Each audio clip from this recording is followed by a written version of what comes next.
Right now, we will broadcast for you the news in English on Radio Free Syria.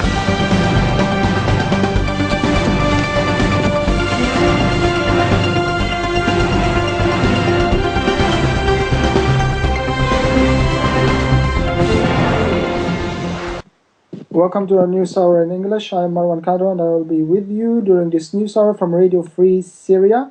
We will start with the headlines. Heavy battles at the highway of Damascus International Airport as the Free Syrian Army have liberated the 16th Brigade in Domer. Ghassan Hito, the first Prime Minister of the Syrian Transitional Government, and the Free Syrian Army declared loyalty to the new government. Welcome once again. We will start with the local coordination committees. By the end of Monday, the LCC managed to document 128 marchers, among them 15 women and 18 children. 46 marches were reported in Damascus and its suburbs, 36 in Aleppo, most of them from Marja neighborhood, 19 in Homs, 8 in Daraa, 6 in Deir ez-Zor, 5 in Idlib, 3 in Hama, 2 in Suwaida, 2 in Latakia, and 1 in Hasaka. The day witnessed the furious clashes and operating by the Free Syrian Army, who clashed with regime forces in 182 locations, during which the FSA managed to down 3 warplanes in Idlib.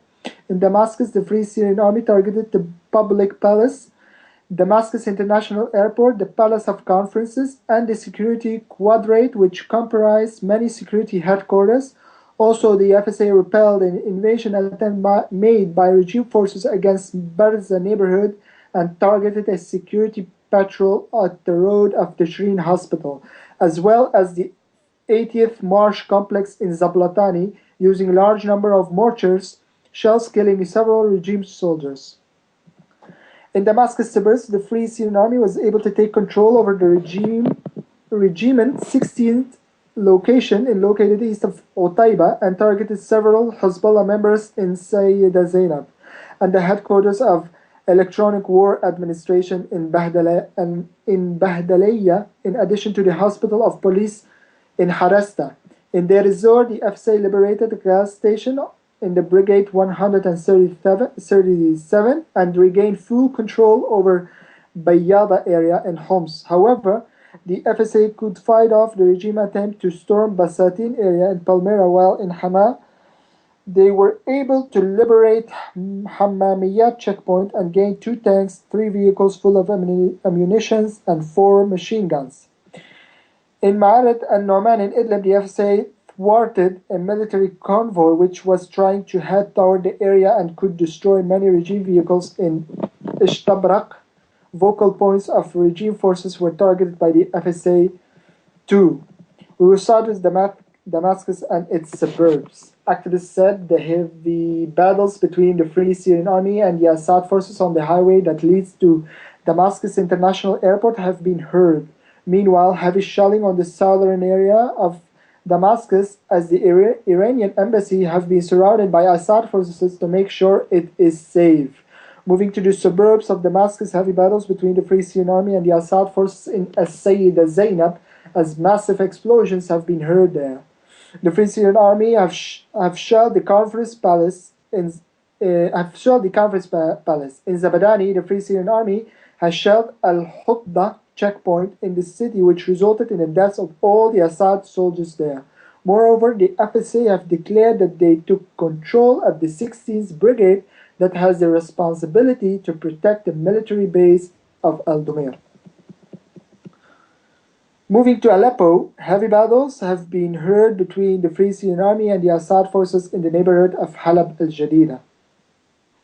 In Homs, activists said that the rebels took control of Al-Nuzha neighborhood that has a Alawite majority. Meanwhile, heavy shelling on Al-Hula as the regime forces have used heavy artillery. Heavy shelling also on Al-Qusayr using rocket launchers as Al-Khalidiyya neighborhood in Homs city has been under heavy shelling as well. In Idlib, 3 children have been killed as others have been injured due to the heavy shelling on the village of Al-Hubayt. In Hama, heavy shelling on Kafr Zeda as also the village of Kafr Buda have been under heavy bombardments. In Latakia, the Assad forces have shelled the village of Salma by using rocket launchers. Moving to Daraa, the Free Syrian Army have declared that they have liberated Al-Hajjana Brigade at the Syrian-Jordanian border, along with liberating the 99th Brigade. Meanwhile, the villages of Al-Mazarib and Al-Msefra and Saida had been under heavy shelling, along with heavy battles around the 38th Brigade. In Al-Raqqa, the battles continued there around the 17th Brigade as the Assad warplanes have shelled the surrounded area. In Al-Hasaka, 5 people have been killed as others have been injured due to the heavy shelling on an agriculture field in Al-Shdadi area in Al-Hasaka's countryside. General news now. According to Reuters, the opposition Syrian National Coalition chose Western-educated former businessman Ghassan Hito as provisional prime minister in a vote on Tuesday at a meeting in Istanbul. Hito, who according to a Reuters witness received 35 votes of around 15 cast by coalition members, will be in charge of forming a government to fill a power vacuum in Syria arising from a 2-year-long revolt against President Bashar al-Assad. I give great thanks to the heroes and the revolutionaries of the Syrian people. We are with you, Hito told coalition members in brief remarks after he was named. Several senior coalition members, including tribal leader Ahmed Jarba and veteran opposition campaign Walid al-Bunni and Kamal al-Labwani, withdrew from this session before the vote to protest what they describe as a hasty foreign back push to choose Hito. But Hito's supporters argued that their man was a qualified manager, untainted by the coalition's internal political struggles. A near consensus emerged on Hito. He is a practical man with management experience and is open to debate. He promised to consult widely before naming ministers and only appoint those with a long experience, said Mohammed Qaddah, the coalition representative from Daraa, cradle of the 2-year uprising. Lu'ay Saifi, another coalition member, said Hito is expected to form a government that includes defense and foreign minister as well as a main focus on a service portfolios. Basically, this government is going to provide services to the liberated areas, Safi said. Hito had the technical abilities that you can expect from the technocrat, but he also has a sense of politics and is a very good negotiator. He would be a good representative of the international community. Also, according to Reuters, Syria's government and rebels accused each other of launching a deadly chemical attack near the northern city of Aleppo on Tuesday in what would, if confirmed, be the first use of such weapons in the 2-year-old conflict. US President Barack Obama, who has resisted overt military intervention in Syria, has warned Assad in the past that any use of chemical weapons would be a red line. There has, however, been no suggestions of rebels possessing such arms. Syria's information minister said rebels had fired a rocket carrying chemical agents that killed 60 people and wounded 86. State television said later the death toll had risen to 25. The pro-opposition Syrian Observatory for Human Rights, which monitors the conflict using a network of contacts in Syria, put the number of deaths at 26, including 16 soldiers. The reported death toll is so far below the mass slaughter inflicted on the Iraqi Kurdish city of Halabja, where an estimated 5,000 people died in a chemical attack in order by former Iraqi President Saddam Hussein 25 years ago. There was no immediate confirmation from Western governments or international organizations of a chemical attack, but Russia, an ally of Damascus, accused rebels of carrying out such a strike.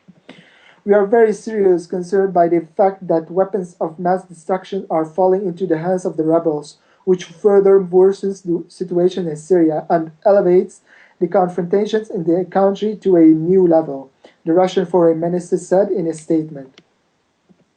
Britain said its calculations would change if a chemical attack had taken place.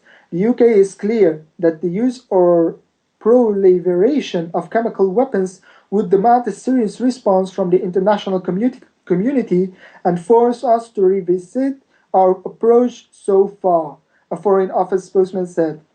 A Reuters journalist said victims he had visited in Aleppo hospitals were suffering breathing problems and that people had said they could smell chlorine after the attack. I saw mostly women and children, said the journalist, who cannot be named for his own safety. He quoted victims at the University of Aleppo Hospital and Al Raja Hospital as saying people were dying in the streets and in their houses. President Bashar al-Assad, battling an uprising against his rule, is widely believed to have a chemical arsenal. Syrian officials have neither confirmed nor denied this, but have said that if it existed, it would be used to defend against foreign aggression, not against Syrians. There have been no previous reports of chemical weapons in the hands of insurgents. This was it for today. Thank you very much for listening. I am Marwan Kadra, along with me, Executive Manager Islam. Please follow us on freesyriaradio.webs.com. You can also reach us through Skype on Syrian342. See you tomorrow. Bye-bye.